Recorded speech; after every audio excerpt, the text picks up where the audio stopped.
इस समय मैं नकुड़ के नज़दीक नलेड़ा गांव में हूं और मेरे साथ क्रांति सेना के राष्ट्रीय उपाध्यक्ष योगेंद्र सिरोही जी हैं, जो आज सुबह दारुल उलूम देवबंद जो है वहां कूच करने वाले थे।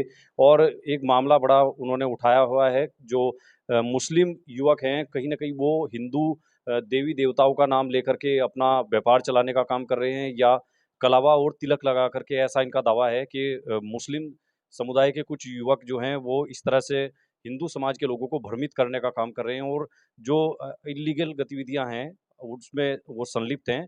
और इसके लिए वो जो हिंदुओं के चिन्ह हैं उनका कहीं ना कहीं इस्तेमाल कर रहे हैं। इसको लेकर के योगेंद्र सिरोही और इनकी जो क्रांति सेना है वो आज देवबंद कूच करने वाले थे। देवबंद दारुल उलूम के जो मोहतमीम हैं उनसे इन्होंने समय फिक्स किया हुआ था। उनके साथ जो उनका फतवा विभाग है वहाँ इनको जाना था, लेकिन उससे पहले ही सहारनपुर पुलिस आज सुबह इनके घर पहुंच जाती है और योगेंद्र सिरोही और उनके तमाम साथियों को अलग अलग जगह, इनके जो राष्ट्रीय अध्यक्ष है क्रांति सेना के मुजफ्फरनगर में, उनको उनके घर पर, और योगेंद्र सिरोही जी को इनके घर पर डिटेन कर लिया है सहारनपुर पुलिस ने। और सुबह से अभी शाम तक इनको अब इनके घर पर ही नजरबंद किया गया, जिसको लेकर के क्रांति सेना के लोगों में काफी गुस्सा है।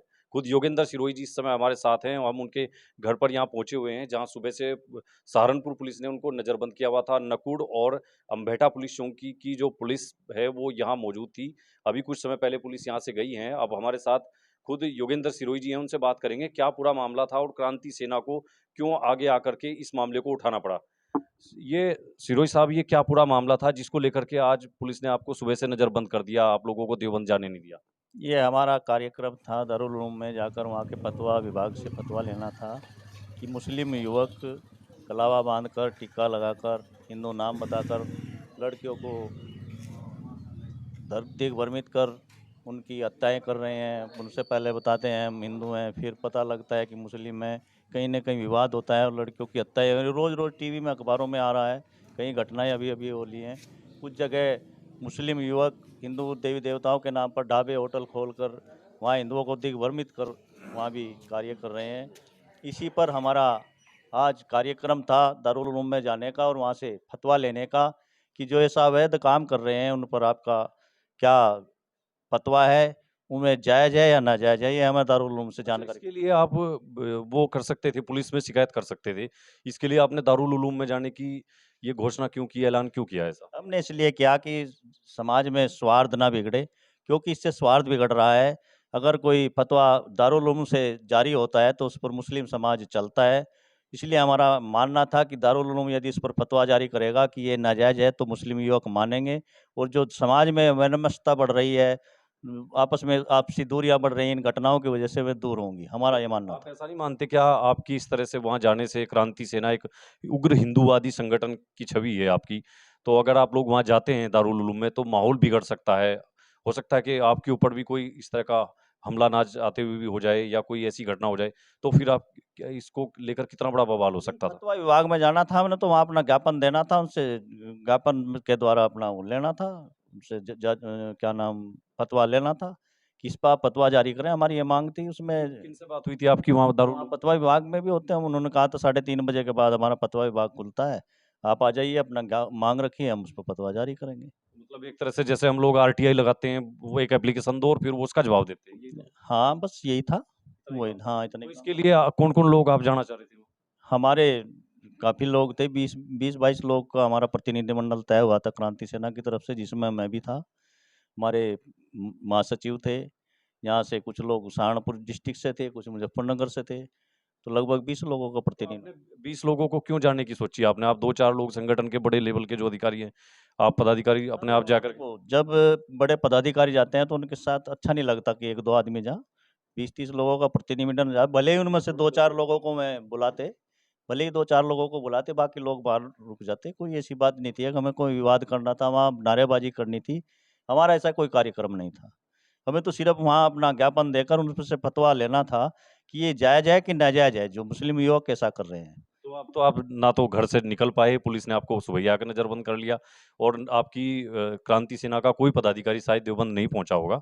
तो अब क्या आपका कदम होगा? कैसे देखते हैं इस कार्रवाई को आप? अब इस पे निर्णय लेंगे, बैठ के किसी दिन मीटिंग करेंगे और उस पर निर्णय लेंगे कि इस पे आगे हमें क्या कार्रवाई करनी चाहिए।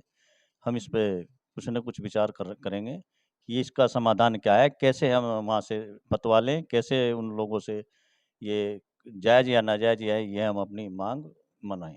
अच्छा, ऐसा नहीं हो सकता कि जैसा आज आप अपना कोई ज्ञापन यहीं किसी अधिकारी को दे दें, वो आपके ज्ञापन को वहाँ भेज दें दारुल उलूम और वहाँ से कोई जवाब आ जाए, उससे नहीं काम ये चलेगा? अधिकारियों ने कहा ना हमसे कि आप अपनी जो मांग है हमसे दो, हम दारुल उलूम पहुँचाएंगे। यदि प्रशासन चाहता तो बड़े आराम से प्रतिनिधिमंडल को हमारे वहाँ मिलवा सकता था दारुल उलूम में।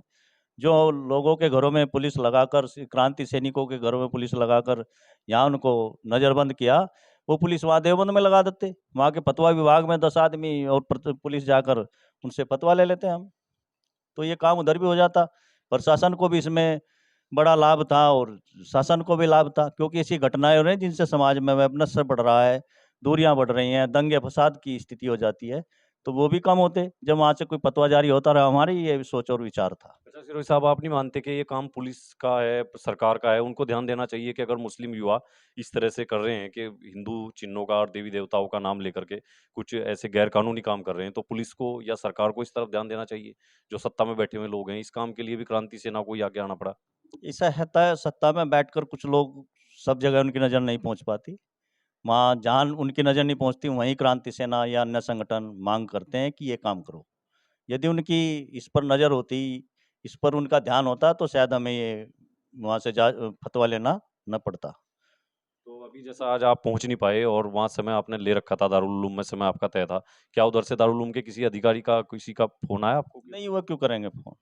उन्हें क्या है? अगर कोई जाते हम उस पे फतवा जारी करते। अब क्या तैयारी है आगे की? आगे की तैयारी है, अब किसी दिन बैठक रखेंगे जल्दी और जल्द उस पर विचार करेंगे कि अब क्या करना चाहिए। ठीक है, तो ये हमारे साथ थे योगेंद्र सिरोही, जो क्रांति सेना के राष्ट्रीय उपाध्यक्ष हैं। उनसे अभी हमने बातचीत की। उनको सुबह ही सहारनपुर पुलिस ने उनके घर पर नज़रबंद कर लिया। उन्होंने हमें बताया पूरा मामला, दरअसल मामला क्या था और वो क्यों दारुल उलूम जाना चाहते थे। उनका पूरी तरह से शांतिपूर्ण तरीके से एक डेलीगेशन उनका जो है वो दारुल उलूम का जो फतवा विभाग है उनसे उनका मिलने का कार्यक्रम था और वो अपना एप्लीकेशन वहाँ दे करके, ज्ञापन दे करके वहाँ से ये स्पष्टीकरण उनसे चाह रहे थे कि अगर इस तरह का हो रहा है कि कुछ लोग जो मुस्लिम समाज के जो युवा हैं वो हिंदू चिन्हों का या देवी देवताओं का नाम अपने गैर कानूनी काम के लिए अगर कर रहे हैं, तो उस पर क्यों ना दारुल उलूम कोई फतवा जारी करे। इस संबंध में वो देवबंद जाना चाहते थे, लेकिन पुलिस ने हालात किसी तरह से ना बिगड़े और कोई अप्रिय घटना ना हो, इसलिए सहारनपुर पुलिस ने उनको पहले ही नज़रबंद कर लिया। हमने पूरी बातचीत आपको दिखाई।